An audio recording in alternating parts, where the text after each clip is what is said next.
Rising India news 24। नमस्कार, स्वागत है आपका राइजिंग इंडिया न्यूज 24 में। आज हमारे साथ है अलंकार अग्निहोत्री जी। भाई साहब गाजियाबाद आए थे। अलंकार अग्निहोत्री जी ने राम के नाम से एक पार्टी भी बनाई है। बात करेंगे क्या इनका भविष्य का उद्देश्य है और क्या ऐसा कारण है जो ये आहत हुए थे और इनको राजनीति में आना पड़ा। भाई साहब स्वागत है आपका। सभी नमस्कार।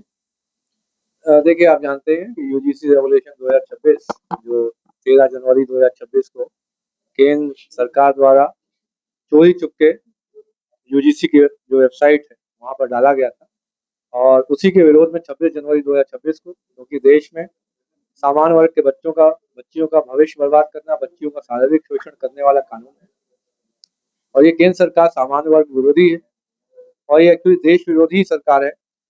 ये देश में लोगों को तोड़ना, ये जाति विभेदी पार्टी है। जातिवाद तो एक अलग चीज है, जाति विभेद पार्टी है। ये लोगों को जातियों में तोड़ना, पहले हिंदू मुस्लिम के नाम पर लोगों को तोड़ते थे, अब ये जातियों में एक दूसरे से लड़ाने का काम कर रहे हैं। तो उसी के विरोध में मैंने इस जो सिटी मजिस्ट्रेट बरेली के पद से मैंने इस्तीफा दे दिया। एक सिटी मजिस्ट्रेट राजनीतिक पार्टी बना चुका है और यदा कदा या आज या कल कभी न कभी तो चुनाव में आएंगे ही मैदान में। तो क्या इतनी बड़ी पार्टी जो कि ब्राह्मण वोट ही उनका कैडर वोट है, कैसे लड़ेंगे? नहीं, देखिए, एक कोई भी राजनीतिक पार्टी होती है वो एक वर्ग को लेकर या एक वर्ग पे निर्भर होकर नहीं रहती है, वो पूरे समाज को लेकर चलती है। लेकिन और उसका एक कोर वोटर होता है। जैसे सत्ताधारी पार्टी ने क्या किया, उनको अपने कोर वोटर की चिंता ना होकर सिर्फ वोट बैंक की राजनीति करके किसी से सत्ता बनाना, जातियों में इतना विभेद उत्पन्न करना कि जो मूल मुद्दे हैं उन पे बात ना हो।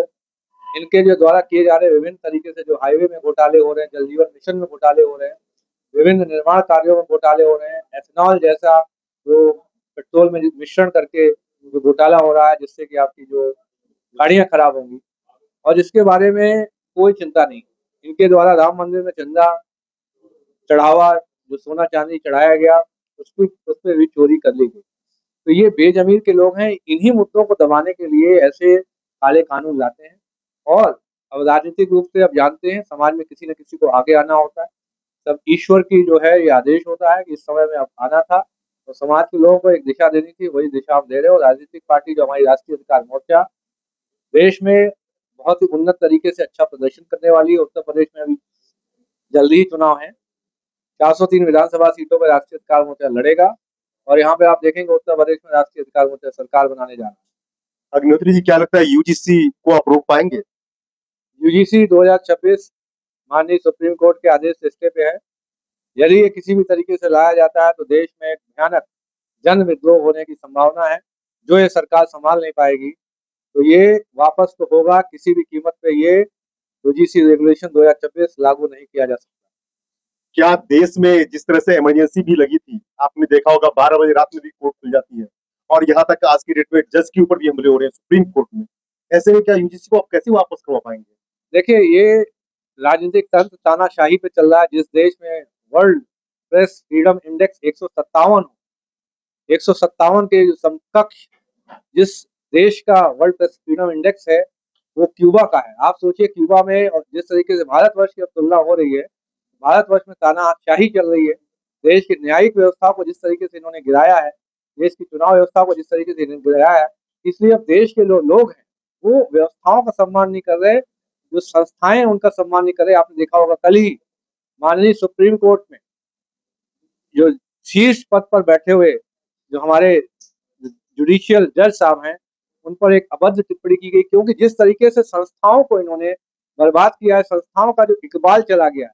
आपने देखा होगा विभिन्न प्रदेश के विभिन्न या अन्य प्रदेशों में साधारण से नागरिक अब पुलिस बल पर हमला करना चालू कर दिया। अभी वकील, एक अधिवक्ता थे और एक पुलिस बल का एक सदस्य थे, उनके बीच में लड़ाई चल रही है रोड में, क्योंकि इन्होंने सभी संस्थाओं को खराब कर दिया, उन पर जो तानाशाही के कारण जो नियंत्रण करने की कोशिश की है, तो इन सभी संस्थाओं का इकबाल जा चुका है, जो इनका जो जमीर होता है वो जा चुका है। राष्ट्रीय अधिकार मोर्चा ब्राह्मणों की पार्टी है, सवर्ण की पार्टी है, हिंदुओं की पार्टी?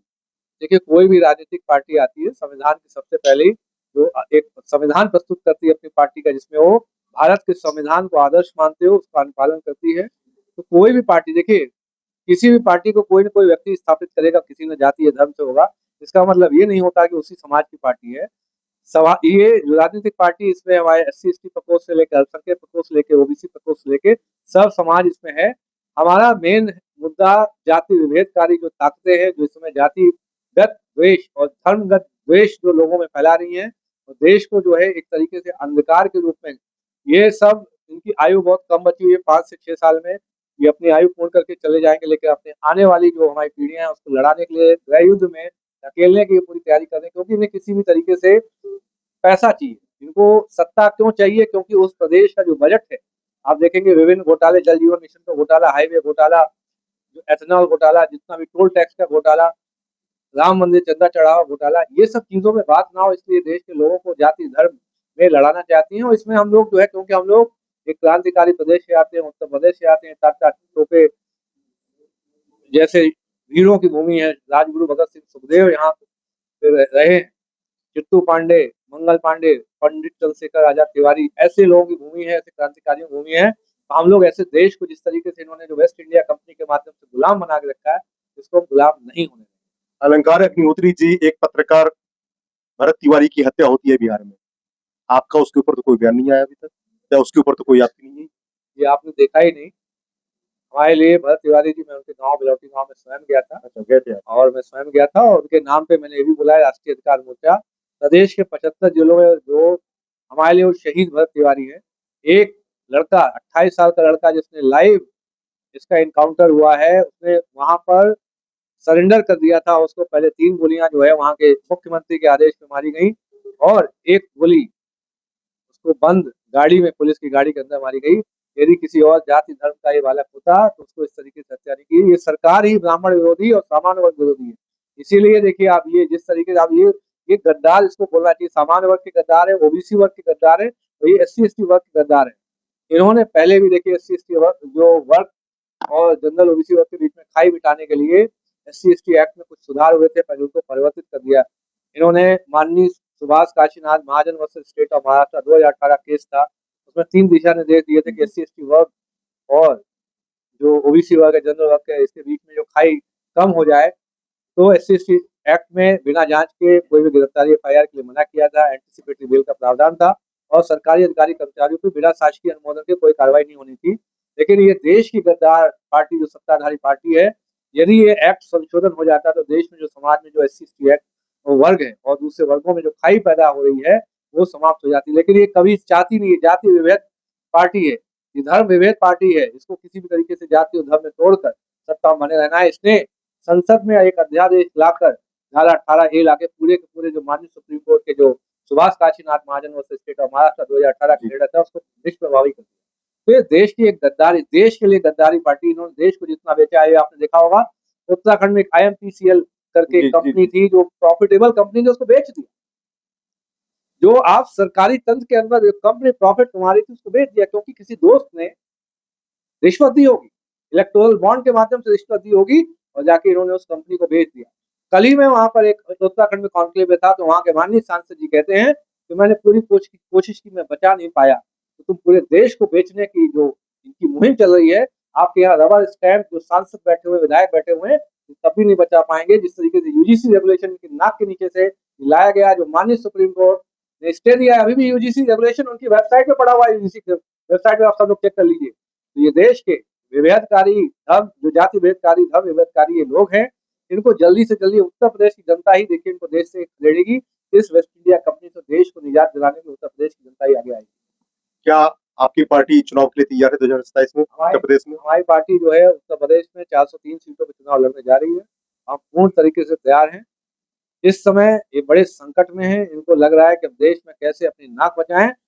उत्तर भारत में इनका जो है एक एक करके ताश, जैसे ताश की गड्डियां जो है उसका जो किला ढेर होता है, वैसे अब इनका किला तहस नहस होने जा रहा है। आप गाजियाबाद आए हैं, गाजियाबाद से क्या संदेश देना चाहेंगे? गाजियाबाद के तो आप जानते हैं, गाजियाबाद हमारा NCR रीजन में एक बहुत महत्वपूर्ण जिला है, और यहाँ पर जो एक अच्छी जो आबादी है जो हमारे समर्थन में है, और प्रदेश में आप 75 जिले हैं, सभी 403 विधानसभा सीटों में हम लोग बहुत ही अच्छा प्रदर्शन करने जा रहे हैं। दिल्ली NCR क्षेत्र में है, NCR से जो आपकी आवाज जाएगी वो पूरे देश में जाएगी, तो क्या संदेश देना चाहेंगे अपनी पार्टी की तरफ से? दिल्ली आप जानते हैं, दिल्ली देश का दिल है और यहाँ से जो भी चीजें होंगी आप देखेंगे। जो दिल्ली दिल जब धड़कता है तो दिल से जो रक्त जाता है वो प्रवाह है पूरे देश में, वो यही आप देखेंगे गाजियाबाद और एनसीआर रीजन से होते होते पूरा हमारा पूर्वांचल से लेकर हरित प्रदेश है, पश्चिम प्रदेश है, बुंदेलखंड है, कानपुर है, अवध है, ब्रज, यहाँ तक हम लोग पूरे राष्ट्रीय अधिकार मोर्चा इस समय हम लोग जन जन तक पहुंच चुके हैं।